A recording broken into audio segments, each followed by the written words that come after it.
बिस्मिल्लाहिर्रहमानिर्रहीम। अस्सलाम वालेकुम दोस्तों, कैसे हैं आप सब। मैं हूं इजाज़ अंसारी और आप देख रहे हैं इजाज़ अंसारी फूड सीक्रेट्स। अल्लाह बरकत दे आपके खानों में, आपके रिज्क में, आपके जायकों में।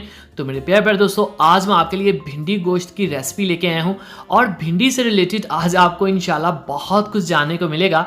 चैनल पे नए हैं तो जनाब चैनल को ज़रूर सब्सक्राइब किया करें। ये आपकी तरफ से प्यार होता है, मोहब्बत होती है, आपकी तरफ से हमें एक इनाम होता है। तो सबसे पहले बिस्मिल्लाहिर्रहमानिर्रहीम। यहाँ पे मैंने 1 kg बीफ लिया है, जिसको धो के मैंने जाली के अंदर रख दिया था ताकि इसका एक्स्ट्रा पानी निकल जाए और ये ड्राई हो जाए। इससे टेस्ट में बहुत फ़र्क आता है। और यहाँ पे 2 मीडियम साइज़ के प्याज जाएंगे। प्यालियों को अच्छे से साफ़ किया करें, एक भी दाना ज़ाया नहीं होना चाहिए। एक बड़े साइज़ का मैंने टमाटर लिया है, बहुत ही खूबसूरत। और अदरक लहसुन का पेस्ट, इसकी रेसिपी मेरे चैनल पे है, 1 टेबलस्पून के जाएगा इसमें। और ये तकरीबन मैंने 10 दिन पहले बनाया था, अभी भी देखें कितना खूबसूरत कलर है। इसकी रेसिपी मैं डिस्क्रिप्शन में दे दूंगा। तो ये है हमारे पास हरी मिर्चें, मोटे वाली हरी मिर्च ली है मैंने 2 अदद। और खड़े मसालों में एक छोटा सा दालचीनी का टुकड़ा आएगा, 3 लौंग आएंगे और 2 बड़ी इलायची आएंगी। बड़ी इलायची आप मिस नहीं कर सकते बीफ में। तो यहाँ पे लाल मिर्च आएगी इसमें 2 टेबलस्पून। और ये इतनी रेड क्यों है, इसकी रेसिपी भी मेरे चैनल पे जनाब मौजूद है, मैं डिस्क्रिप्शन में इसका भी लिंक दे दूंगा। नमक जाएगा इसमें 1 से 1.5 टेबलस्पून, मैं 1 टेबलस्पून ऐड कर रहा हूँ तो हम ज़रा नमक कम यूज़ करते हैं। हल्दी जाएगी 1/4 टेबलस्पून। और यहाँ पे हमारे जो मसाले हैं कंप्लीट हो चुके हैं। 1 गिलास इसमें जाएगा पानी का। और उसके बाद हम इसको अच्छी तरह से मिक्स करेंगे पहले, ठीक है। तो यहाँ पे अहम बात ये कि अगर आपने बीफ कुकर लगाना है तो इसको लगाएंगे आप 20 मिनट। अगर आपने मटन लगाना है, मतलब बकरे का गोश्त, तो वो होगा 12 से 15 मिनट। तो आइए उसी दौरान हम क्या करेंगे, सबसे अहम स्टेप भिंडियों को लेके, भिंडी को हम पहले फ्राई करेंगे, ठीक है।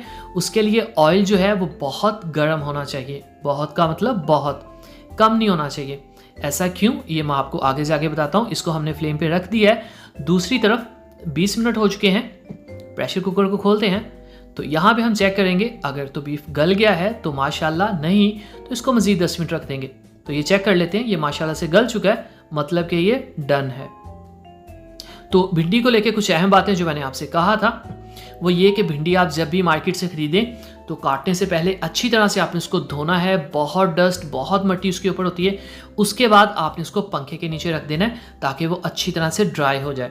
जब वो ड्राई हो जाए तब आपने इसकी कटिंग करनी है। और ये देखें, ये बिल्कुल साफ़ सुथरी और खुश्क है। कभी भी गीली भिंडी को आपने पकाना शुरू नहीं करना, वो नरम पड़ जाएगी, वो लेसली हो जाएगी और उसका बिल्कुल भी टेस्ट नहीं आएगा मतलब कि वो क्रिस्पी नहीं होगी, ठीक है। तो ये बात आप ज़हन में रख लीजिएगा, बहुत अहम स्टेप है। नॉर्मली लोग ये बातें नहीं बताते। नेक्स्ट बहुत अहम स्टेप, ऑयल यहाँ पे आपका फुल गर्म होना चाहिए। तो बिस्मिल्लाहिर्रहमानिर्रहीम, 1 kg मैंने भिंडी ली है और ऑयल देख लें कितना गर्म है। इतना गर्म ऑयल क्यों करना है, अगर आप नॉर्मल या मीडियम या लो गर्म ऑयल में आप भिंडी डालेंगे तो आपकी भिंडी नरम हो जाएगी, ऑयल इसके अंदर चला जाएगा, इवन इसके बीज भी बाहर निकल आएंगे। तो अगर आप बहुत गर्म ऑयल में डालेंगे तो एक तो ये कि ये क्रिस्पी हो जाएगी ऊपर से, दूसरी बात कि ये अंदर से बिल्कुल गल नहीं जाएगी, ठीक है। तकरीबन 12 से 13 मिनट इसको लगते हैं तो इसका कलर जो है वो चेंज हो जाता है, तो थोड़ा सा गोल्डन शेड आ जाता है। तो आइए अब फाइनल एंड रेसिपी। बिस्मिल्लाहिर्रहमानिर्रहीम। अपनी प्यारी सी कढ़ाई में इस बीफ को हमने ऐड कर दिया और इसके ऊपर जो ऑयल आया था इसका, क्योंकि ये दुम्बे का गोश्त था, सॉरी इसमें चर्बी थी, ये बीफ है, तो वो चर्बी की वजह से ऑयल ज़्यादा था, वो मैंने निकाल लिया क्योंकि ऑयल ज़्यादा होता तो भुनाई में प्रॉब्लम आनी थी। तो अच्छी तरह भुनाई करने के बाद तकरीबन 8 से 10 मिनट ऑयल मैंने वापस ऐड कर दिया। अब हम इसकी मज़ीद भुनाई करेंगे और इसको ड्राई कर लेंगे। जब ये कंडीशन आएगी जो आप देख रहे हैं तो इसके अंदर ऐड होंगी ये हमारी भिंडी, माशाल्लाह जी। अब आपने इसको मिक्स ऐसे नहीं कि आपने घुमा घुमा के इसको तोड़ देना है, बहुत प्यार के साथ। ये आप देख लें चम्मच, मैं इनको पलट रहा हूँ, मिक्स नहीं कर रहा। पलटना है, मिक्स ऑटोमेटिकली हो जाएगा। तो भिंडियों को थोड़ा सा आपने लाइटली ट्रीट करना है, ठीक हो गया। अब यहाँ पे इसमें गरम मसाले में ऐड नहीं करने वाला। काली मिर्च ऑप्शनल है, आप चाहें तो ऐड कर लें, चाहें तो रहने दें।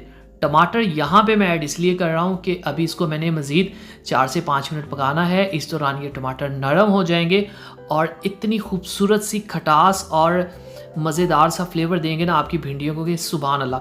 हरी मिर्चें स्टार्ट में मैंने ऐड की थी एज अ मसाला और अब मैं ऐड कर रहा हूँ एज अ फ्लेवरिंग एजेंट, मतलब यहाँ पे ये खुशबू के लिए ऐड हुई हैं हरी मिर्चें, ठीक है। तो ये चीज़ों को आप समझा करें, हर चीज़ का एक टाइम होता है, एक वजह होती है, इसलिए हम उसको ऐड करते हैं। तो 5 मिनट मैंने पका लिया और देख लें टमाटर हमारे नरम हो चुके हैं। अब आप इसको सर्व करें और इसकी लुक देखिएगा। प्लेट में डालते हैं तो बिस्मिल्लाहिर्रहमानिर्रहीम। तो माशाअल्लाह अल्हम्दुलिल्लाह, देखें जी, देखें, ये है मेरे अल्लाह की शान, उसकी रहमतें, नेमतें और बरकतें जो दी उसने हमारे हाथों में, हमारे कानों में। मेरी फेवरेट डिश है दोस्तों। अगर आपको लगता है मैंने कोई भी आपको नई बात या अच्छी बात सिखाई तो जनाब चैनल को ज़रूर सब्सक्राइब किया करें। ये आपकी तरफ से प्यार होता है, मोहब्बत होती है, आपकी तरफ से हमें एक इनाम होता है। वीडियो को लाइक करना नहीं भूलना, प्यारा सा मोहब्बत भरा एक कमेंट करना है और इजाज़त अंसारी को इजाज़त दीजिए। अगली वीडियो तक अल्लाह हाफिज़।